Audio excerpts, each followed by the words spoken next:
హైదరాబాద్ లో మోస్తరు వాన, మధ్యాహ్నం భారీ వర్ష సూచన, ప్రజలు అప్రమత్తంగా ఉండాలని సూచన.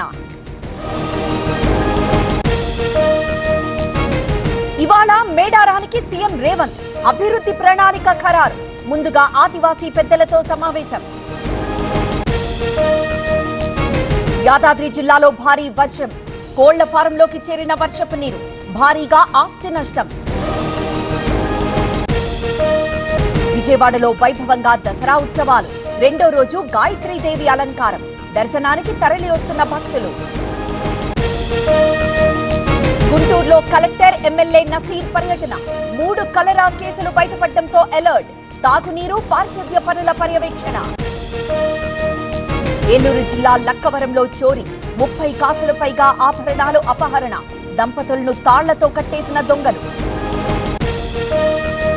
శ్రీగంధపు చెట్ల స్మగ్లర్ల ముఠా గుట్టురట్టు, 185 కేజీల 53 గంధపు ముక్కలు సీజ్, 4గురిని అరెస్ట్ చేసిన తూర్పుగోదావరి పోలీసులు. యాదాద్రి జిల్లా సంగెం దగ్గర మూసి ఉధృతి, రాకపోకలు నిలిపివేసిన పోలీసులు, రోడ్డుకిరువైపులా బ్యారికేడ్లు ఏర్పాటు. శ్రీవారి బ్రహ్మోత్సవాలకు సర్వం సిద్ధం, సాయంత్రం అంకురార్పణ, రేపు ధ్వజారోహణంతో ప్రారంభం. హైదరాబాద్ మూసాపేటలో యువతిపై దాడి, బ్లేడుతో దాడి చేసిన యువకుడు, ప్రేమ వ్యవహారమే కారణమంటున్న పోలీసులు. వరంగల్లో అబ్కారీ అధికారుల దాడులు, 50 లీటర్ల గుడుంబా ధ్వంసం, 6 తయారీదారులపై కేసులు. మోస్ట్ వాంటెడ్ దొంగ పరార్, రాజమండ్రి జైలుకు తీసుకువెళ్తూ ఉండగా ఘటన, 2 AR హెడ్ కానిస్టేబుల్స్ పై వేటు. కిన్నెరసాని ప్రాజెక్టుకు వరద ఉధృతి, 11 గేట్లెత్తి దిగువకు నీటి విడుదల, ఇన్ఫ్లో 12,000.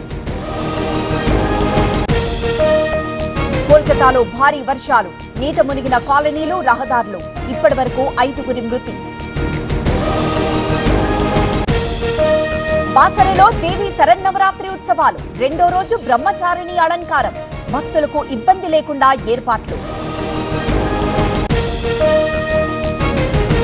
రికార్డు స్థాయికి చేరిన బంగారం ధర, 10 గ్రాముల గోల్డ్ రేట్ 1,16,000, కిలో వెండి ధర 1,37,000. మహారాష్ట్రలో భారీ వర్షాలు, 24 గంటల్లో అతి భారీ వర్ష సూచన, సోలాపూర్, బీడ్ జిల్లాల్లో స్కూళ్లకు సెలవు.